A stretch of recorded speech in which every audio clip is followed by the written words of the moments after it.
Back to our YouTube channel. नमस्ते, राधे राधे। आज हम बात करेंगे इंडियन पॉलिटी के हिस्ट्री बैकग्राउंड के बारे में। ठीक है, इसको हम अच्छे से समझेंगे, है ना। हम देखेंगे चार्टर एक्ट 1773 से लेकर 1935 के, है ना। तो हम बिल्कुल स्टार्टिंग से स्टार्ट करते हैं। क्या था, 1600 में कौन आए थे? ब्रिटिशर्स आए थे एज अ ट्रेडर। क्या बन के? एज अ ट्रेडर बन के। ठीक है, तो 1717 में क्या हुआ था? फर्गुसन ने क्या किया था? टैक्स फ्री ट्रेड राइट दे दी थी ईस्ट इंडिया कंपनी को, और यहीं से टर्निंग पॉइंट हो गया था। कैसे? क्योंकि कंपनी के मन में क्या आने लगा था कि हमें टैक्स फ्री ट्रेड राइट मिल चुके हैं, अगर हम अपने कंपटीशन को यहीं पे ही ख़त्म कर दें तो हम क्या कर सकते हैं? भारत में अपना डंका बजा सकते हैं। ठीक है, तो इन्होंने क्या किया? पहले बैटल ऑफ बेदरा हुआ। किसके बीच हुआ? East India company versus Dutch के बीच में। कौन जीता? कौन जीता? तो ईस्ट इंडिया कंपनी क्या हुई? जीत गई। ठीक है सर, इतनी बात पता चल गई। कब हुआ था ये बैटल ऑफ बेदरा? कब हुआ था? 1759 में, east India company versus Dutch. और कौन जीता था? ईस्ट इंडिया कंपनी जीत गई। ठीक है, तो पहला तो इन्होंने कॉम्पिटिटर क्या किया? खत्म कर दिया। दूसरा, battle of Wandiwash, East India company versus French, 1760। ठीक है, कौन जीता? ईस्ट इंडिया कंपनी जीत गई, और अपना दूसरा कॉम्पिटिटर भी क्या कर दिया? इन्होंने खत्म कर दिया। ठीक है, अब क्या करने लगे ये? अब क्या करने लगे ये? Tax free trade right. ठीक है, टैक्स फ्री जो ट्रेड राइट था उसका क्या करने लगे ये? मिस यूज़ करने लगे। क्या करने लगे? टैक्स फ्री ट्रेड राइट का क्या करने लगे ये? मिस यूज़ करने लगे। ठीक है, तो सर इससे क्या होगा? इससे क्या होगा? जो बंगाल का नवाब है सिराजुद्दौला, वो क्या होगा? वो बड़ा ज़्यादा दुखी हो जाएगा। वो बोलेगा यार इनको दिया है टैक्स फ्री ट्रेड राइट, ठीक है तुम करो, तो कंपनी को दिया है, लेकिन ये क्या कर रहे थे? कंपनी के अधिकारी अपने व्यक्तिगत यूज़ के लिए भी ये कर रहे थे, उसका टैक्स फ्री ट्रेड राइट का क्या कर रहे थे? यूज़ कर रहे थे। अब सिराजू और क्या हो रही थी? आपसी लड़ाइयाँ भी इनकी हो रही थी, तो उससे भी सिराजुद्दौला परेशान था। तो क्या होती है? ब्लैक होल ट्रेजिडी हो जाती है। ठीक है, क्या होती है? ब्लैक होल ट्रेजिडी हो जाती है। सिराजुद्दौला क्या करता है? फोर्ट विलियम की एक छोटी हवादार, ठीक है, ना होने वाली जेल कोठरी में क्या कर देता है? कैद कर देता है। किसको? ब्रिटिश सैनिकों और नागरिकों को। ठीक है, ब्रिटिश सैनिकों और नागरिकों को क्या करता है? फोर्ट विलियम की एक छोटी सी हवादार ना होने वाली जेल या फिर कोठरी में क्या कर देता है? उनको बंद कर देता है, जिससे क्या हो जाती है? उनकी मृत्यु हो जाती है। जिससे क्या हो जाती है? उनकी मृत्यु हो जाती है। ठीक है, तो इससे क्या होगा? अब ये ट्रेजेडी हो चुकी है, ब्लैक होल ट्रेजेडी। इससे क्या होगा? अंग्रेज चिढ़ेंगे या नहीं चिढ़ेंगे? तो बिल्कुल चिढ़ेंगे। तो क्या होगा? बैटल ऑफ प्लासी होगा। क्या होगा? बैटल ऑफ प्लासी होगा। किसके बीच? सिराजुद्दौला के बीच और रॉबर्ट क्लाइव के बीच, यानी कि ईस्ट इंडिया कंपनी के बीच, है ना। ठीक है, ईस्ट इंडिया कंपनी से कौन था? Robert Clive. ठीक है, और कौन जीत जाता है इसको? रॉबर्ट क्लाइव जीत जाता है, क्योंकि सिराजुद्दौला को उसका अधिकारी यानी कि मीर जाफ़र क्या करता है? धोखा दे जाता है। ठीक है, मीर जाफ़र क्या करता है? धोखा दे जाता है, और सिराजुद्दौला की क्या हो जाती है? हार हो जाती है। उसके बाद कौन बैठता है? उसके बाद कौन बैठता है? मीर जाफ़र गद्दी पे बैठता है, लेकिन मीर जाफ़र भी दुखी हो जाता है। फिर किसको बिठाते हैं? मीर कासिम को बिठाते हैं, और मीर कासिम भी क्या करता है? अंग्रेजों की कठपुतली बन के रह जाता है। तो मीर कासिम क्या करता है? फिर सिराजू, ठीक है, मीर कासिम क्या करता है? फिर सुजाउद्दौला, ठीक है, सुजाउद्दौला और शाह आलम द्वितीय, ये कौन थे? ये कौन थे? तो ये थे मुगल सम्राट। ठीक है, अब देखो, मुगल सम्राट हो ना हो, इंडिया के तो सबसे बड़े हैं। ठीक है, इंडिया के सबसे बड़े हैं, यानी कि तुम ऐसे समझ लो कि प्राइम मिनिस्टर टाइप, है ना। तो शाह आलम द्वितीय तो सबसे बड़े हैं। ठीक है, अगर अंग्रेजों के मन में ये आया कहीं ना कहीं अगर हम इनको गिरा दें, सिराजुद्दौला को हरा दें और मीर कासिम और शुजाउद्दौला को भी हरा दें, तो कहीं ना कहीं हमारे पास क्या आ सकता है? बड़ी अच्छी अपॉर्चुनिटी है, हम इंडिया को कैप्चर कर सकते हैं। और होगा भी वैसे ही। क्या होगा? मीर कासिम लड़ेंगे, ठीक है, शुजाउद्दौला, है ना, ये कौन थे? अवध के नवाब। और कौन थे? शाह आलम द्वितीय, यानी कि मुगल सम्राट। ये तीनों थे वर्सेस ईस्ट इंडिया कंपनी से कौन लड़ रहा था? ईस्ट इंडिया कंपनी की तरफ से कौन लड़ रहा था? Hector Munro. तो क्या होता है? हेक्टर मुनरो जीत जाता है, और ये मीर कासिम, शुजाउद्दौला और शाह आलम द्वितीय क्या होते हैं? हार जाते हैं। और फिर शाह आलम द्वितीय क्या करना पड़ता है? ट्रीटी साइन करनी पड़ती है। तो उस ट्रीटी का नाम क्या था? Treaty of Allahabad. ठीक है, इलाहाबाद की संधि। यानी कि शाह आलम द्वितीय ने क्या किया? कंपनी को बंगाल की दीवानी के अधिकार प्रदान कर दिए, यानी कि जो भी रेवेन्यू जनरेट होगा, ठीक है, बंगाल से, वो कौन इकट्ठा करेगा? तो कौन करेगा? वो ईस्ट इंडिया कंपनी इकट्ठा करेगी। ठीक है, तो जो पैसा अभी तक ब्रिटिशर्स बाहर से लेके आ रहे थे भारतीय वस्तुओं को लेने के लिए, अब वैसा नहीं होगा, वो पैसा बंद हो जाएगा। अब क्या होगा? जब रेवेन्यू राइट्स ही ईस्ट इंडिया कंपनी के पास आ चुके हैं, तो वो क्या करेंगे? भारत के पैसे को भारत में यूज़ करेंगे, और वस्तुएं कहाँ जाएंगी? बाहर जाएंगी। ठीक है, एक और ड्रास्टिक चेंज हमें देखने को मिला। ठीक है, the emperor granted the East India Company the Diwani rights, the right to collect taxes and revenues. ठीक है सर, ये बात समझ में आ गई। अब क्या होता है? ड्यूल गवर्नमेंट्स होती है। क्या होता है? ड्यूल गवर्नमेंट्स होती है। ठीक है, यानी कि द्वैत शासन। क्या था ये द्वैत शासन? तो एक तरफ था लॉ एंड ऑर्डर, यानी कि निजामत का अधिकार, एक तरफ थे रेवेन्यू राइट्स, यानी कि दीवानी अधिकार। तो निजामत के अधिकार किसके पास रहते हैं? यानी कि लॉ एंड ऑर्डर किसके पास रहते हैं? बंगाल के नवाब के पास। जबकि रेवेन्यू राइट्स यानी कि दीवानी राइट्स किसके पास रहते हैं? ईस्ट इंडिया कंपनी के पास। ठीक है, तो ड्यूअल गवर्नमेंट्स कब से कब तक चल रही है, तो 1765 से 1772 तक चलती है, ठीक है। अब ये रेवेन्यू राइट्स जब इनके पास आ गए ईस्ट इंडिया कंपनी के पास, तो ईस्ट इंडिया कंपनी के अधिकारी इतने ज़्यादा अमीर हो गए थे कि जो ब्रिटिश में जो पार्लियामेंट बैठी है और जो ब्रिटिशर में जो क्राउन बैठा है, वो देख रहा था यार ये यहाँ तो छोटे छोटे सर्वेंट्स भी इतने ज़्यादा अमीर होते जा रहे हैं, ये चक्कर क्या चल रहा है। तो वो क्या करेंगे, ब्रिटिश पार्लियामेंट क्या लेके आएगी, क्या लेके आएगी, वो लेके आएगी रेगुलेटिंग एक्ट। यानी कि अब ये किसको कंट्रोल करने के, ब्रिटिशर्स ईस्ट इंडिया कंपनी को कंट्रोल करने के लिए क्या था, ये पहला कदम था, ठीक है। तो चलिए इसको देखते हैं। ब्रिटिश संसद द्वारा पारित एक अत्यंत महत्वपूर्ण कानून था, जिसके जरिए भारत में ईस्ट इंडिया कंपनी के कार्यों को नियमित और नियंत्रण करने का पहला प्रयास था, ठीक है। तो ईस्ट इंडिया कंपनी के कार्यों को क्या करेंगे, नियंत्रण करेंगे, कंट्रोल करेंगे, उनको रेगुलेट करेंगे, ठीक है। The act is passed by British parliament to control and regulate the work of East India Company, ठीक है सर, इतनी बात तो हमें समझ में आ गई। अब क्या होगा, पोस्ट ऑफ गवर्नर जनरल का पद है ना, गवर्नर जनरल के पद को क्या कर दिया जाएगा, ठीक है। तो देखते हैं, बंगाल के गवर्नर को बंगाल का गवर्नर जनरल बना दिया गया, यानी कि the governor of Bengal was made the governor general of Bengal, ठीक है सर, इतनी बात समझ आ गई कि जो बंगाल का गवर्नर था उसका पद क्या हुआ, प्रमोट होकर गवर्नर जनरल बन गया वो बंगाल का, ठीक है सर, ये बात समझ में आ गई है ना। अब ये बड़ा ज़्यादा इंपॉर्टेंट है, ठीक है, इसको समझ लिया तो पूरे ही चार्टर एक्ट समझाते जाएंगे, ठीक है, ये बड़ा ज़्यादा इंपॉर्टेंट है। तो देखो, 4 सदस्य की एक कार्यकारी परिषद का गठन किया गया, ठीक है, 4 सदस्य की एक कार्यकारी परिषद का क्या किया गया, गठन किया गया। An executive council of 4 members was form to assist him, ठीक है। यानी कि एक कौन है गवर्नर जनरल, और उसके पास कौन है, 4 मेंबर्स हैं। यही क्या करेंगे, यही पार्लियामेंट है, ठीक है, यही कौन है, यही एग्जीक्यूटिव है। यानी कि अगर सिंपल भाषा में बोलूं तो लॉ भी यही बनाएंगे, ठीक है, उनको एग्जीक्यूट भी यही करेंगे, ठीक है। 1+4 मेंबर, तो ये दिमाग में रखना, ठीक है, ये दिमाग में रखना कि लॉ कौन बनाएगा, 1+4 मेंबर्स ही बनाएंगे, और उनको एग्जीक्यूट भी कौन करेगा, यही करेंगे, ठीक है सर। यानी कि भारतीयों के लिए लॉ वगैरह सब कुछ ये 1+4 ही बनाएगी, ठीक है सर, इतनी बात समझ में आ गई। आगे, मद्रास और बम्बई के गवर्नर को बंगाल के गवर्नर जनरल के अधीन कर दिया गया, ठीक है। मद्रास और बम्बई के गवर्नर को किसके अंदर कर दिया गया, बंगाल के गवर्नर जनरल के अधीन कर दिया गया। यानी कि मद्रास और बम्बई के लिए भी लॉ कौन बना रहे हैं, 1+4, कौन बना रहे हैं, 1+4, ठीक है सर, ये बात समझ में आ गई। एक गवर्नर जनरल, 4 मेंबर, ये बंगाल के लिए तो बना ही रहे हैं, प्लस मद्रास और बम्बई के लिए भी यही कौन बना रहे हैं, नियम वगैरह यही बना रहे हैं, ठीक है सर, इतनी बात हमें समझ में आ गई। एस्टैब्लिश ऑफ सुप्रीम कोर्ट का क्या कर दिया गया, गठन कर दिया गया, ठीक है। कब हुआ था, कलकत्ता में 1774 में, consisting of chief justice and 3 other जजेस। अब देख लेते हैं सुप्रीम कोर्ट के बारे में। सुप्रीम कोर्ट के अंदर कौन है, एक चीफ जस्टिस है, बिल्कुल समझ में आ रहा है, एक चीफ जस्टिस है प्लस 3 अदर जजेस हैं। चीफ जस्टिस की बात करते हैं तो उस समय में कौन थे, एलिजा एम्पे। 3 अदर जजेस की बात करें तो कौन है, हाइड है, ठीक है, चैम्बर्स है, और कौन है, लीचेस्टर है, ठीक है। ये कौन है, अदर 3 जजेस और चीफ जस्टिस। तो चीफ जस्टिस प्लस 3 अदर जजेस कौन बन गई है, क्या बन गई है, सुप्रीम कोर्ट बन गई, ठीक है। कब बनी, 1774 में, ठीक है सर, आगे समझ में, ठीक है। अब क्या होगा, अब आगे से जाने से पहले हम स्टोरी को कंटिन्यू करते हैं। सुप्रीम कोर्ट बन चुकी थी, सुप्रीम कोर्ट बन गई, अब ये क्या करेगी, दखल अंदाजी देगी। किसमें दखल अंदाजी देगी, ये जो 1+4 की जो पार्लियामेंट बनी है, या इसको कुछ भी बोल लो, ये जो बनी है, इसके कार्यों में क्या करेगी, दखल अंदाजी करेगी।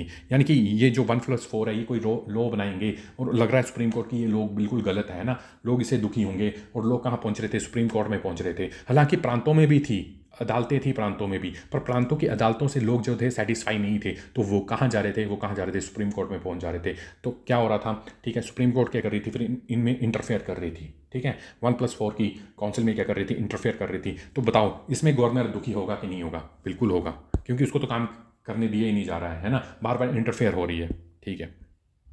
तो क्या लगता है अगले में क्या किया जाएगा, कुछ सुधार किए जाएंगे कि नहीं किए जाएंगे, सुप्रीम कोर्ट की पावर कम की जाएगी कि नहीं की जाएगी। तो तुम बोलोगे कि बिल्कुल सुप्रीम कोर्ट की पावर अब क्या करेगा, कम की जाएगी इस एक्ट में। तो किस एक्ट में, 1781 रेगुलेटिंग एक्ट, इसको क्या बोलते हैं, एक्ट ऑफ सेटलमेंट। यानी कि 1773 के रेगुलेटिंग एक्ट की कमियों और सुप्रीम कोर्ट व गवर्नर जनरल के बीच के विवादों को दूर करना था। किसको दूर करना था, 1773 के रेगुलेटिंग एक्ट की कमियों और सुप्रीम कोर्ट व गवर्नर जनरल के बीच के विवादों को क्या करना था, दूर करना था। यानी कि गवर्नर जनरल और काउंसिल को छूट।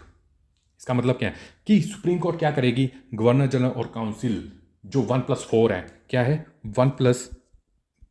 1+4 है, इनके कार्यों में क्या करेगी, दखल अंदाजी नहीं करेगी, ये बिल्कुल फ्री हैंड से काम करेंगे, ठीक है सर। दूसरी कंपनी के सेवकों को छूट, यानी कि जो कंपनी के सर्वेंट हैं उनमें भी सुप्रीम कोर्ट क्या करेगी, बिल्कुल भी इंटरफेयर नहीं करेगी। Exemption of company servants. ठीक है सर, ये बात भी समझ आ गई। पहली बात समझ आ गई कि गवर्नर जनरल और काउंसिल को के मामलों में दखल अंदाजी नहीं देगी सुप्रीम कोर्ट, और किसके मामलों में नहीं देगी, कंपनी के जो सेवक हैं उनके मामलों में भी क्या करेगी जो सुप्रीम कोर्ट है वो दखल अंदाजी नहीं देगी। ठीक है सर, ये बात भी समझ आ गई। राजस्व मामलों में स्पष्टता, यानी कि clarity in revenue matter, revenue matters में भी क्या करेगी सुप्रीम कोर्ट दखल अंदाजी नहीं देगी, कोई निर्णय नहीं देगी। ठीक है सर, तो सुप्रीम कोर्ट को क्या कर दिया गया, बिल्कुल इसकी शक्तियों को लिमिटेड कर दिया। क्या कर दिया, लिमिटेड कर दिया।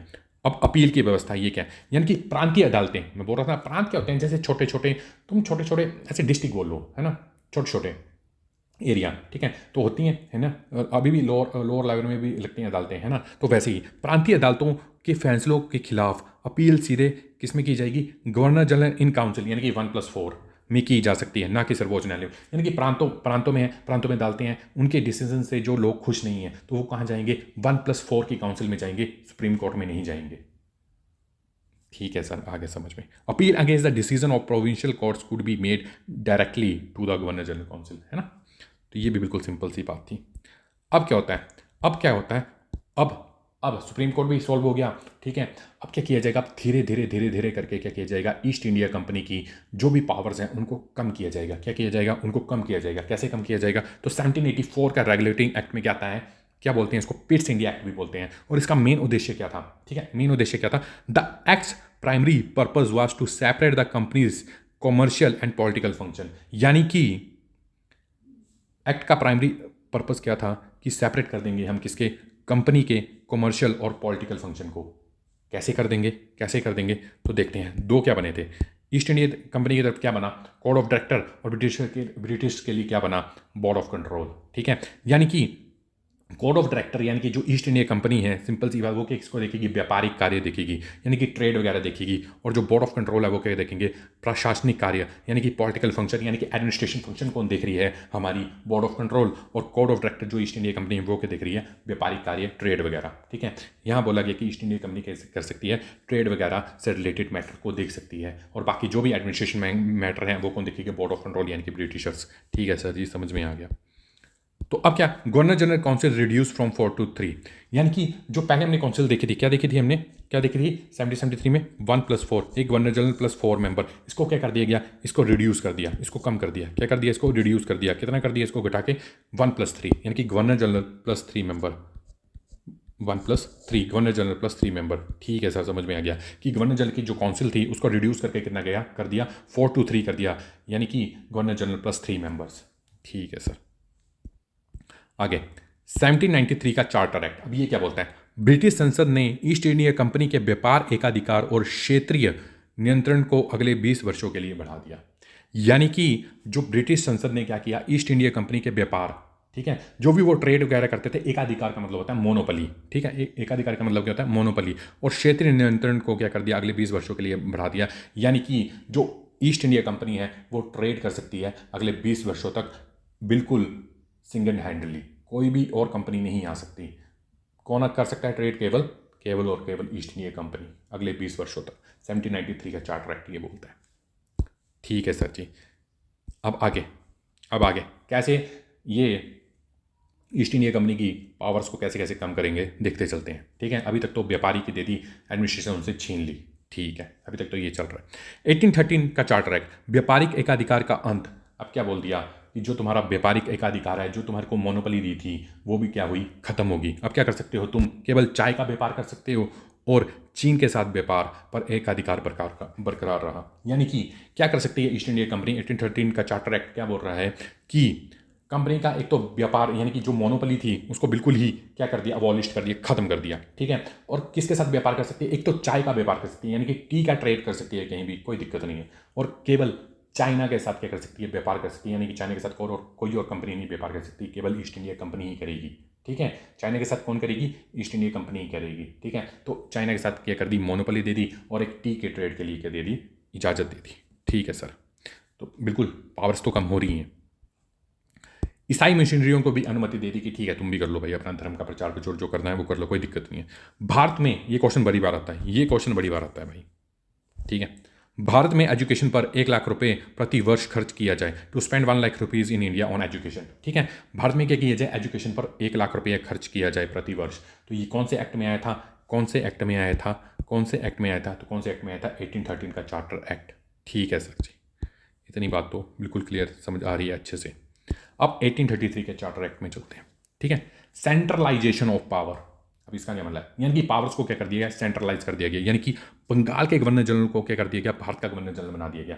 अब बंगाल बंगुल कुछ नहीं, अब पूरे भारत का गवर्नर जनरल बनेगा। और ठीक है, तो कौन बना था पूरे भारत का पहला गवर्नर जनरल, कौन बना था, Lord William batting, Lord William batting. जबकि बंगाल का गवर्नर जो था उसको गवर्नर जनरल बना दिया, तो कौन बना था, वारेन हेस्टिंग। ठीक है, लेकिन बंगाल के गवर्नर जनरल को भारत का गवर्नर जनरल बना दिया, तो पूरे भारत का गवर्नर जनरल कौन बना था, Lord William batting was the first governor general of India. ठीक है सर, कंपनी के सभी व्यापारिक अधिकार समाप्त कर दिए गए। लो भैया, अब जो तुम चाय और ये जो तुम टीटीयू का खेल बचा था वो भी खत्म कर दिया। ठीक है, सभी व्यापारिक अधिकार खत्म कर दिए कंपनी के। तो पूछा जा सकता है कि कंपनी के सभी व्यापारिक अधिकार कब खत्म हुए थे, तो कब खत्म हुए थे, 1833 में। और 1830 में क्या हुआ था, 1813 में क्या हुआ था, केवल चाय और चीन के साथ क्या कर सकती थी, व्यापार कर सकती थी। ठीक है, चाय का व्यापार और एक चीन के साथ व्यापार कर सकती थी। परंतु 1833 में क्या हो गया, सारे ही व्यापारिक अधिकार कर दिए, चाहे वो चाय है, चाहे वो चीन के साथ व्यापार है, सब कुछ ही खत्म हो गया। ठीक है, तो गवर्नर जनरल की परिषद में चौथे सदस्य की नियुक्ति बीरिक सलाहकार के तौर पर की गई। ठीक है, तो गवर्नर जनरल की परिषद क्या थी, ठीक है, गवर्नर जनरल की परिषद क्या थी, क्या थी, वन, पहले क्या थी, 1773 की बात कर रहा हूँ, क्या थी, 1+4 गवर्नर जनरल और 4 मेंबर। ठीक है, फिर क्या हुई, फिर क्या हुई, फिर क्या हुई, 1+3, फिर क्या हुई, 1+3, एक को कम कर दिया था। और अब क्या बोल रहा है, अब क्या बोल रहा है, अब क्या बोल रहा है, अब फिर से क्या होगी, 1+3+1, यानी कि हम इसको बोल सकते हैं 3+1 क्या हो गया, 4, यानी कि 1+4। तो 3 में कौन एक ऐड हो गया, एक कौन ऐड हो गया, चौथा सदस्य, चौथा सदस्य की नियुक्ति की गई बीरिक सलाहकार के तौर पे। ठीक है, ठीक है सर, समझ में आ गया। लेकिन अभी क्या है, ये जो चौथा सदस्य है ये नॉन परमानेंट मेंबर है, क्या है, ये नॉन परमानेंट मेंबर है। ठीक है सर, ये भी आपकी समझ आ गई। गवर्नर जनरल की परिषद में क्या किया गया, क्या किया गया, चौथे सदस्य की नियुक्ति विधिक सलाहकार के तौर पर की गई। तो फर्स्ट लीगल एडवाइजर कौन बना था, लॉर्ड मेकाले, कौन बना था, Lord Macaulay. First law commissioner कौन है, लॉर्ड मेकाले। ठीक है, फर्स्ट लीगल एडवाइजर कौन है, Lord Macaulay. First law commissioner कौन है, लॉर्ड मेकाले की अध्यक्षता में बनाया गया। ठीक है, फर्स्ट लॉ कमीशन की अध्यक्षता में बनाया गया, तो लॉर्ड मेकाले की अध्यक्षता में बनाया गया। और फर्स्ट लीगल एडवाइजर कौन है, लॉर्ड मेकाले। ठीक है सर, इतनी बात तो बिल्कुल अच्छे से समझ में आ रही है। Introduce system to open competition in civil services, but this was later negated due to opposition from court of director. क्या मतलब हुआ इसका, कि ओपन सिविल सर्विसेज की बात की जा रही थी ब्रिटिशर्स द्वारा, ठीक है, ब्रिटिश पार्लियामेंट द्वारा, लेकिन कोड ऑफ डायरेक्टर कौन थे, code of director, code of director कौन थे, ईस्ट इंडिया कंपनी। तो क्या कर दिया गया, ईस्ट इंडिया कंपनी द्वारा मना कर दिया गया कि नहीं नहीं नहीं नहीं नहीं, अभी मत सिविल सर्विसेज लेके आओ। ठीक है सर, तो अभी नहीं आए फिर आगे। 1853 का चार्टर एक्ट, 1853 का चार्टर एक्ट क्या बोलता है, 6 new member called legislative council are added to the council. ठीक है, कि ये जो, कहाँ लिखूं, ये जो 1+4 है, ये जो 1+4 है, ठीक है, ये तो है ही है पार्लियामेंट, प्लस 6 मेंबर क्या कर दो तुम ऐड कर दो, 6 मेंबर क्या कर दो तुम ऐड कर दो। ठीक है, कानून कौन बनाएगा, कानून कौन बनाएगा, तो ये 1+4 ही बनाएंगे। ठीक है, दिख नहीं रहा है क्लियर करके, तो मैं यहाँ अच्छे से लिख देता हूँ। ये क्या थे, 1+4। ठीक है, ये क्या थे, 1+4, या रुको रुको रुको, वेट अ सेकेंड। ठीक है, ये हैं 1+4+6। ठीक है, ये जो 1+4 है, ये जो 1+4 है, यही क्या करेंगे, लॉ बनाएंगे, यही क्या करेंगे, एग्जीक्यूशन करेंगे। लेकिन ये जो +6 हैं, ये जो +6 जो ऐड होते जाएंगे, ये कौन होंगे, ये होंगे नॉन ऑफिशियल मेंबर। ये कौन होंगे, नॉन ऑफिशियल मेंबर। यानी कि नॉन ऑफिशियल मेंबर का मतलब क्या है, +6, ये कौन थे, नॉन ऑफिशियल मेंबर, मेंबर। ठीक है, नॉन ऑफिशियल मेंबर का मतलब क्या है, नॉन ऑफिशियल मेंबर का मतलब ये है कि ये लोग 1+4 को सजेशन दे सकते हैं, परंतु 1+4 डिसाइड करेंगे कि उनको इनका सजेशन मानना है कि नहीं मानना है। यानी कि 1+6 का मतलब ये है कि कुत्ते की तरह ये क्या करेंगे, भौंकते रहेंगे, ये 1+4 को सुनना है नहीं सुनना है, वो उनकी मर्जी। ठीक है सर, इतनी बातों हमें समझ में आ गई। ठीक है, इतनी बातों हमें समझ में आ गई।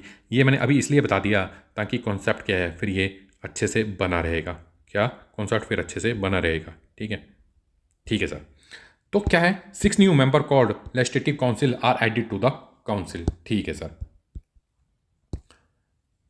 Local representation in the Indian legislative council, local representative क्या कर दी जाएगी, लोकल रिप्रेजेंटेशन क्या कर दी जाएगी, इंडियन को दे दी जाएगी। ठीक है, किस में दी जाएगी, +6 में। ठीक है, ठीक है।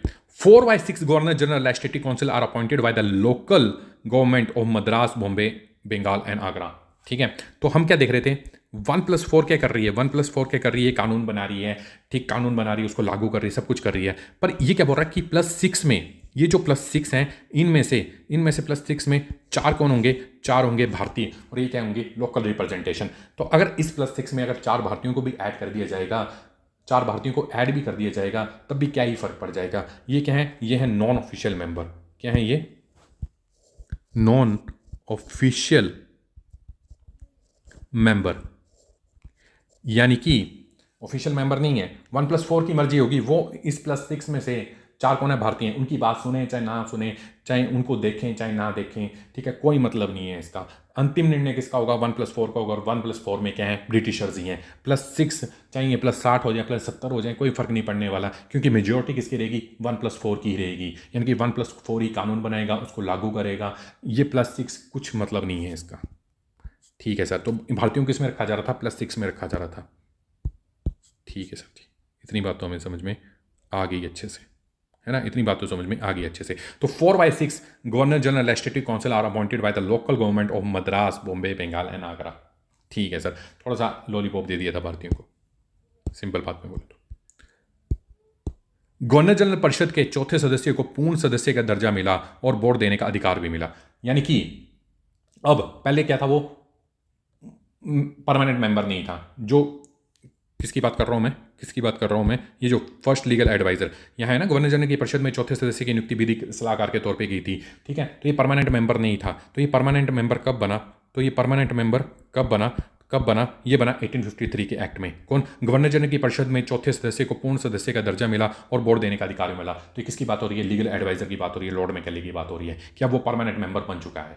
ठीक है सर, इतनी बात भी समझ में आ गई। अब क्या हुआ, open competition in civil services. Open competition अब क्या हुए, अब लागू हो गए। अब ईस्ट इंडिया अपनी मना नहीं कर सकती, अब आ चुके हैं। एक है कोविनेटेड। कोविनेटेड का मतलब क्या है, higher services created by law. ठीक है, हायर सर्विसेज, ठीक है, जैसे IAS IPS है ना। और अनकॉविनेटेड यानी कि लोअर सर्विसेज, जैसे क्लर्क हो गए, PN हो गए। ठीक है, ये किस में रखेगी, अनकॉविनेटेड में। कोविनेटेड में higher services created by law. ठीक है सर, ये बात भी समझ आ गई, कोविनेटेड और अनकोविनेटेड क्या है। Open competition in civil services कब आ गया था, तो कब आ गया था 1853 में। कब आ गया था, यहाँ पे ये देखो, कब आ गया था, 1853 में। क्या आ गया था, open competition for civil services. ठीक है सर। अब है government of Indian act 1858। Government of Indian act 1858 यानी कि designation of governor general of India change to viceroy. अब क्या हो गया, इससे पहले क्या हुआ था, 1857 है ना, 1857 की क्रांति हुई थी। ठीक है, उसमें बड़ा ही ज़्यादा क्या हुआ था, खून खराबा हुआ था, है ना, ऐसा बोल सकते हैं हम। तो उसके बाद कौन सा एक्ट आया, गवर्नमेंट ऑफ इंडियन एक्ट 1858। यहाँ से ईस्ट इंडिया कंपनी का पूरी तरह से खात्मा हो जाएगा। क्या हो जाएगा, पूरी तरह से खात्मा हो जाएगा। ठीक है, कैसे होगा देखते हैं। Designation of governor general of India change to viceroy of India. ठीक है, जो गवर्नर जनरल था अब वो किस में चेंज हो गया, वो किस में चेंज हो गया, वॉइसरॉय में चेंज हो गया। ठीक है सर। और एक और पोस्ट बन गई, कौन सी, secretary of state for India. ठीक है, समझाता हूँ ये क्या। A new position of the secretary of state for India was created in the British cabinet. और इसको क्या दी गई, 15 member council to assist the state secretary. यानी कि ठीक है, ये क्या बैठेगी, जो सेक्रेटरी ऑफ स्टेट है, ये क्या करेगा, ये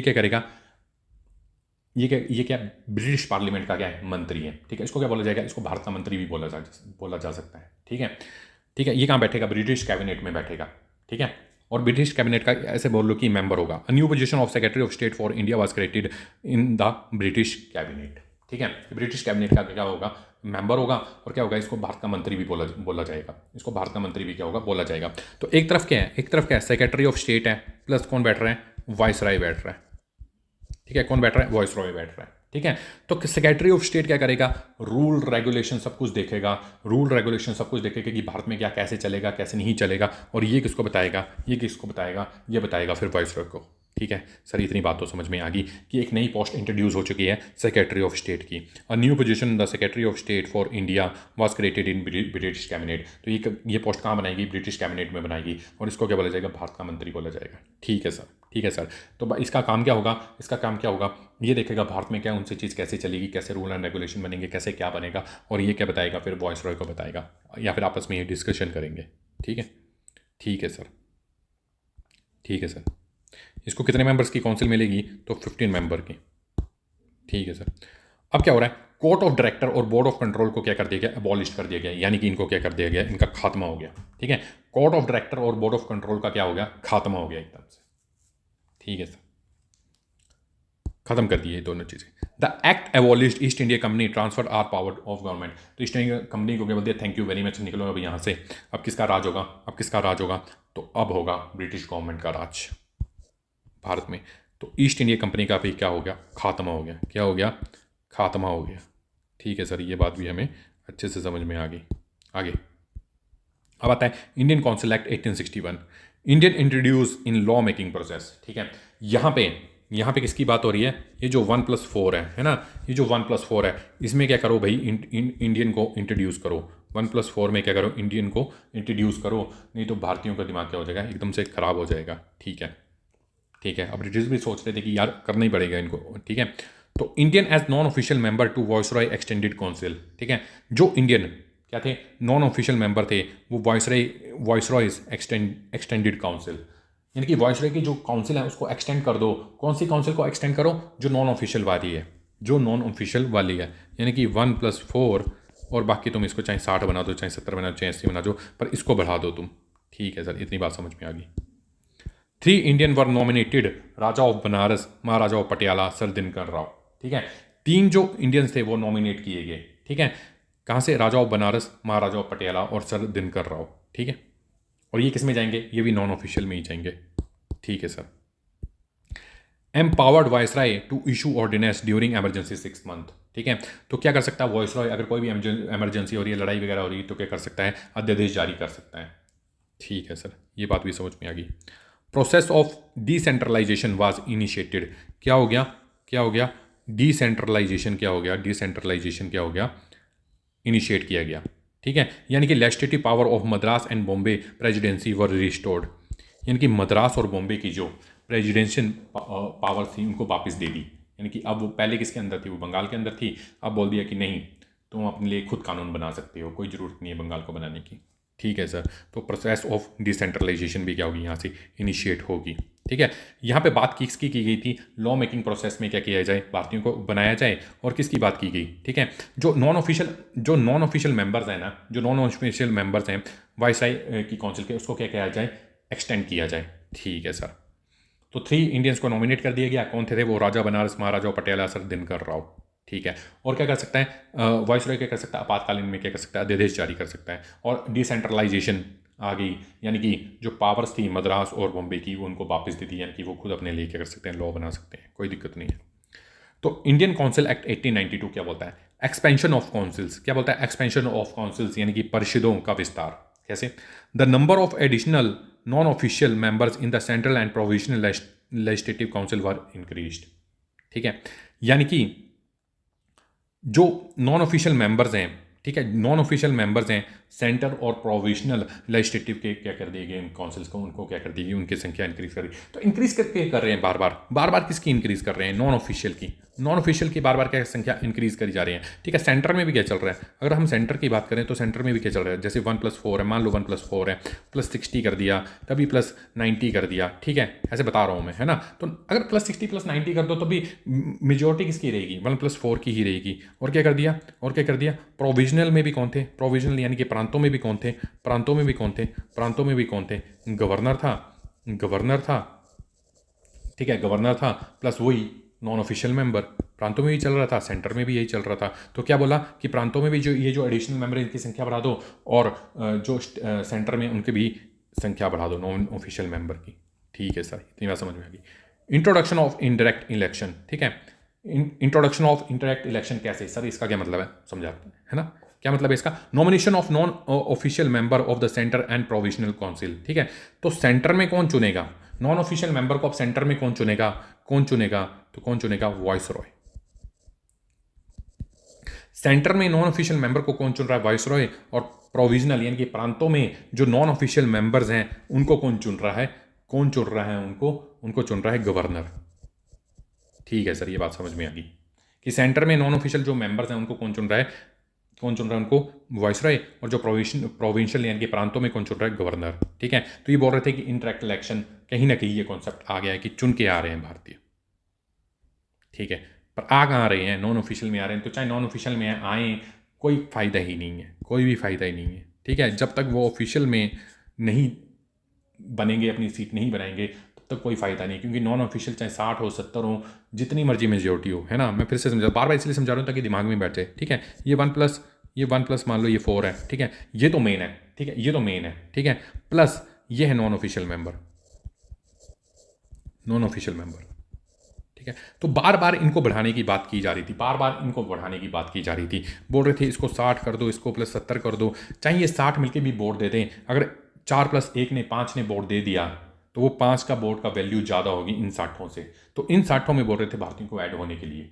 ठीक है, तो क्या ही फ़ायदा है, यहाँ पे मेजोरिटी होगी भी हार भारतीयों की हो रही है। ठीक है, क्योंकि ये 1+4 जो है यही तो मेन लेजिस्लेटिव काउंसिल है। ठीक है, यही कानून बनाएगी, यही सब कुछ करेगी। बस ये बोल सकते हैं ऐसे कि ऐसे करो, पर इनकी मर्जी है, ये सुने या ना सुने। ठीक है सर, आ गया समझ में, है ना। चलो अब आगे चलते हैं। अब क्या हो रहा था, right to discuss and question the budget in 1860। ठीक है, extending the function of legislative council to budget and addressing question to executive. ठीक है, इसका क्या मतलब है, यानी कि जो बजट बन रहा था उस पर क्या कर सकते थे, क्वेश्चन पूछ सकते थे। यानी कि ये जो 1+4 है, प्लस ये मान लो कि 60 है या 50 है, जितनी भी है, ये जो 60 थे इसमें भारतीय थे, है ना, इसमें भारतीय थे। तो ये क्या कर सकते थे, ये जो 1+4 ने जो बजट बनाया है, इस पर क्या कर सकते थे, क्वेश्चन पूछ सकते थे। बोला कि चल इतना तो दे दो इनको, क्वेश्चन तो पूछने दो कम से कम, कि तुम हमारे लिए क्या बजट लेके आ रहे हो, क्या है क्या नहीं है। ठीक है, तो इनको इतनी इजाज़त दे दी कि ये क्वेश्चन पूछ सकते थे इनसे बजट पे। ठीक है सर, आ गया समझ में, बिल्कुल ईजी वे में समझा रहा हूँ, बिल्कुल ईजी वे में। अब क्या हुआ, इंडियन काउंसिल एक्ट 1909 आया, तो इसको क्या बोलते हैं, मोर्ले मिंटो रिफॉर्म्स। क्या बोलते हैं इसको, मोर्ले मिंटो रिफॉर्म्स। ठीक है, तो मोर्ले कौन थे, सेक्रेटरी ऑफ स्टेट, और मिंटो कौन है, वाइस रॉय। आ रहा है समझ में, लग रहा पता क्या चीज़ है ये। SOS कौन है, सेक्रेटरी ऑफ स्टेट कौन है, और वाइस रॉय कौन है, लग गया पता। ठीक है सर, लग गया पता, है ना। तो पढ़ते हैं इसको, आराम से पढ़ते हैं बिल्कुल। क्या था ये, सेपरेट इलेक्टोरेट सिस्टम, यानी कि separate communal representation for Muslim under this Muslim members could be elected only by Muslim voters. ठीक है, तो इससे पहले तुम्हें पता है, इससे पहले क्या हुआ था, 1905 में क्या हुआ था। ठीक है, बंगाल का विभाजन हो गया था, है ना। हिंदू और मुसलमानों को क्या कर दिया गया था, अलग कर दिया गया था। ठीक है, उनको विभाजन कर दिया था उनका, क्योंकि गेम खेल दी थी इन्होंने, अंग्रेजों ने, है ना। ठीक है, तो उसके बाद क्या हुआ, सेपरेट इलेक्टोरेट सिस्टम आया, separate communal representative for Muslim under this Muslim members could be elected only by Muslim voters. यानी कि मुस्लिमों को कौन चुन सकता है, सिर्फ मुस्लिम ही वोट दे सकता है। और मुस्लिम लीडर कहीं खड़ा होगा तो उसको कौन वोट देगा, उसको सिर्फ मुस्लिम ही वोट दे सकते हैं। ठीक है, तो और फूट डालने का क्या कर रहे थे, काम कर रहे थे। ठीक, आगे देखते हैं। Participation of Indians, for the first time Indian were included in the executive council. यानी कि फर्स्ट टाइम क्या किया गया, 1+4 में किसको ऐड कर दिया गया, किसी इंडियन को ऐड कर दिया गया। ठीक है, अब मैं बोल रहा हूँ 1+4 में पहली बार किसी इंडियन को ऐड किया गया है, तो क्या नाम है उसका, Satyendra Prasanna Sinha become the first Indian to join viceroy executive council. समझ में आ रहा था कि 1+4 क्यों समझा रहा था बार बार। अब 1+4 में किसको ऐड किया गया, पहली बार किसको ऐड किया गया, इंडियन को ऐड किया गया है। तो ये खुशी की बात है कि नहीं, बिल्कुल ये खुशी की बात है ना, बिल्कुल खुशी की बात है। ठीक है, अब एडिशनल में नहीं, अब बिल्कुल उसको मेन काउंसिल में उसको ऐड किया गया है। ठीक है sir, increase the size of legislative council both central and provisional. Centre में कौन थे, ऑफिशियल मेजोरिटी, और प्रोविजनल में कौन थे, नॉन ऑफिशियल मेजोरिटी। इसका मतलब क्या है, यानी कि increase the size of legislative council both centre and provisional, ठीक है। बोथ सेंटर और प्रोविजनल की जो लेजिस्लेटिव काउंसिल की संख्या थी उसको बढ़ा दी गई, ठीक है। तो सेंटर में तो क्या रहेगी, सेंटर में तो क्या रहेगी, सेंटर में मेजोरिटी किसकी रहेगी, सेंटर में किसकी मेजोरिटी रहेगी, ये 1+4 की ही मेजोरिटी रहेगी, ठीक है। नॉन ऑफिशियल का कोई लेना देना नहीं है यहाँ पे, वो बोलते ही रहेंगे, ठीक है, वो बोलते रहेंगे। लेकिन प्रोविजनल में क्या कर दिया गया, चल बोल दिया कि चल ठीक है यार, नॉन ऑफिशियल की क्या करेगी, मेजोरिटी मान ली जाएगी, किसमें किसमें, प्रोविजनल में, ठीक है सर, ये बात भी समझ में आ गई, है ना। आगे, गवर्नमेंट ऑफ इंडियन एक्ट 1919, इसको क्या बोलते हैं, मॉन्टेस्क्यू चेम्सफोर्ड रिफॉर्म्स। तो मॉन्टेस्क्यू कौन था, सेक्रेटरी ऑफ स्टेट SOS, और चेम्सफोर्ड कौन था, वॉइस रॉय, ठीक है सर, समझ में आ गया। अब क्या हुआ यहाँ पे, बाई कैमरल सिस्टम स्टार्ट हो गया, यानी कि द्विसदनीय व्यवस्था स्टार्ट होगी। For the first time by cameral system and direct election introduce, यानी कि जो 1+4 है प्लस एडिशनल मेंबर है, इनका डंका खत्म हो गया, ठीक है। ये जो पचीदीसी थी इसको ख़त्म कर दिया, 1+4 प्लस इसको ख़त्म कर दिया। अब क्या आ गया, अपर हाउस आ गया, लोअर हाउस आ गया, क्या आ गया, अपर हाउस आ गया, अपर हाउस आ गया, और क्या आ गया, लोअर हाउस आ गया, क्या आ गया, अपर हाउस आ गया यानी कि काउंसिल ऑफ स्टेट, और लोअर हाउस में कौन है, लेजिस्लेटिव असेंबली, ठीक है सर, समझ में आ गया। तो majority of member houses chosen bye direct election, यानी कि ये जो अपर हाउस, ठीक है, ये जो अपर हाउस है, लोअर हाउस है, इसमें कौन कौन जा रहे हैं डायरेक्टली, जो भारतीय जनता के लोग जिनको वोट देके भेज रहे हैं वो जा रहे हैं, कौन जा रहे हैं, भारतीय जनता जिनको वोट देके भेज रही है वो जा रहे हैं, ठीक है सर, ठीक है sir.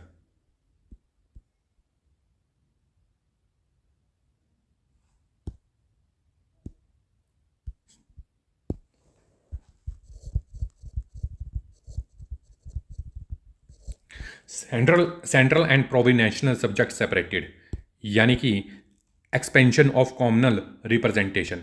The act expanded communal representation by providing separate electorates for Sikh, Indian, Christian, Anglo-Indian and European.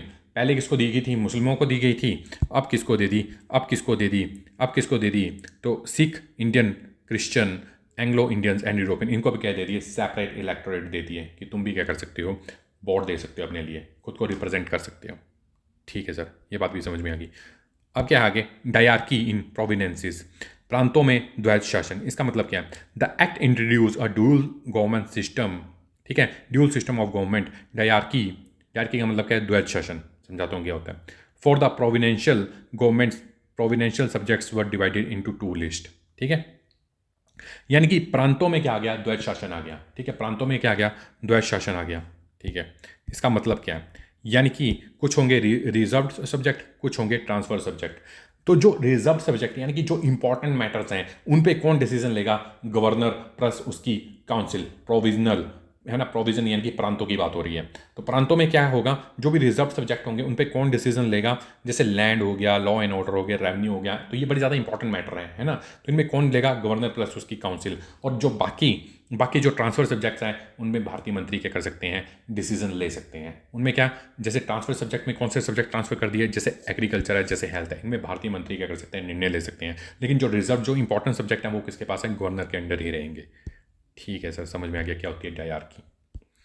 तो अब आता है इंडियन गवर्नमेंट एक्ट 1935, ये सबसे बड़ा दस्तावेज था। ये क्या था, सबसे बड़ा दस्तावेज था। कितने थे, 321 आर्टिकल्स थे, 14 पार्ट्स थे और 10 शेड्यूल थे, ठीक है।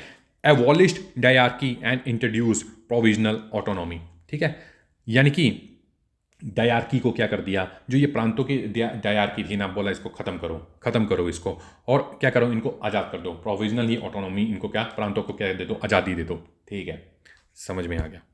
तो अब डायरकी कहाँ आई, फिर सेंटर में आ गई, ठीक है, डायरकी कहाँ आई, द्वैत शासन कहाँ आया, तो सेंटर में आ गया। कैसे, it introduce a diarchy at the federal level, है ना, यानी कि central level, federal subjects is to be reserved defence and foreign affairs, ठीक है। तो फेडरल सब्जेक्ट कौन से रिजर्व कर दिए गए, कौन से रिजर्व कर दिए गए, तो डिफेंस एंड फॉरेन अफेयर्स, है ना, डिफेंस एंड फॉरेन अफेयर्स क्या कर दिए गए, ये किसको दे दिए गए, ये रिजर्व कर लिए गए, ठीक है। और जो ट्रांसफर, जो कुछ क्या कर दिए गए, कुछ ट्रांसफर सब्जेक्ट्स कर दिए गए, उन पे कौन निर्णय ले सकता है, तो भारतीय निर्णय ले सकते हैं, भारतीय जो भी मंत्री थे। और रेजिडुअरी पावर विद वाइसराय, यानी कि जो भी रेजिडुअल है ना, अभी भी ये तो बने हैं रेजिडुअल सब्जेक्ट्स, है ना, तो जैसे IT हो गया, है ना, कंप्यूटर से रिलेटेड जो भी मैटर्स, उन पे कौन निर्णय लेता है, ठीक है, तो वो सेंटर ही निर्णय लेती है। तो रेजिडुअल पावर्स यानी कि रेजिडुअल जो भी सब्जेक्ट होंगे उन पे कौन निर्णय लेगा, तो उन पे कौन डिसीजन मेकिंग करेगा, तो वाइसरॉय करेगा, ठीक है सर, समझ में आ गया। बाई कैमरल लेजिस्लेटिव यानी कि द्विसदनीय विधानमंडल, ठीक है, सेंटर में तो है ही है, सेंटर में तो है ही, ऊपर देख ली हमने ये चीज़ तो है ही है, लेकिन कुछ प्रांतों में भी ये चीज़ें आ गई। बाई कैमरल लेजिस्लेटिव यानी कि द्विसदनीय विधानमंडल, ये क्या आ गया, प्रांतों में भी आ गया, जैसे मद्रास हो गया, बॉम्बे हो गया, बंगाल हो गया, असम हो गया, यूनाइटेड प्रोविजन है ना यूपी, तो इनमें भी क्या आ गई, इनमें भी क्या आ गई, बाई कैमरल लेजिस्लेटिव आ गया। ठीक है सर, प्रांतों में भी अब क्या आने लगा, द्विसदन आने लगा। ठीक है सर।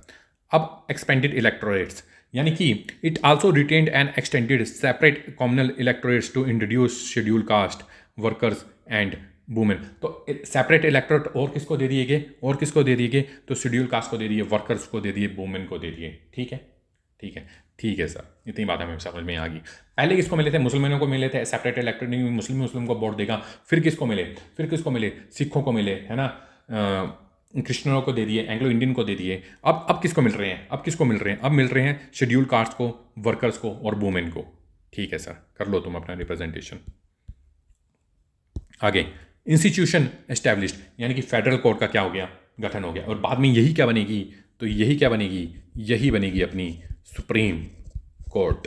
क्या बनेगी, अपनी सुप्रीम कोर्ट। ठीक है सर। तो कब हुआ इसका गठन फेडरल कोर्ट का, कब हुआ, 1 अक्टूबर 1937 को। अब क्या हुई, फेडरल रेलवे अथॉरिटी भी आ गई। ठीक है, रिजर्व बैंक ऑफ इंडिया भी आ गया, बन गया। ठीक है, 1935 के एक्ट में।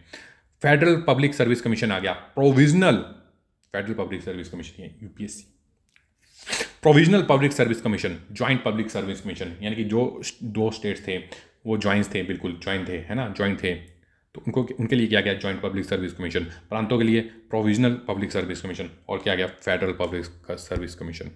ठीक है सर। टेरिटोरियल चेंजेस क्या किए गए, created the new province of Sindh. ठीक है, from the Bombay president, Sindh को क्या कर दिया, बॉम्बे प्रांत से क्या कर दिया, बॉम्बे से क्या कर दिया, अलग कर दिया। ठीक है सर।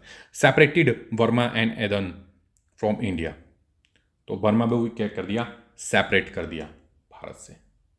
ठीक है, तो ये थे हमारे एक्ट। ठीक है, इनको हमने बिल्कुल ही आराम से पढ़ा है। ठीक है, अगर वीडियो अच्छी लगी तो लाइक एंड सब्सक्राइब करना। Thank you very much.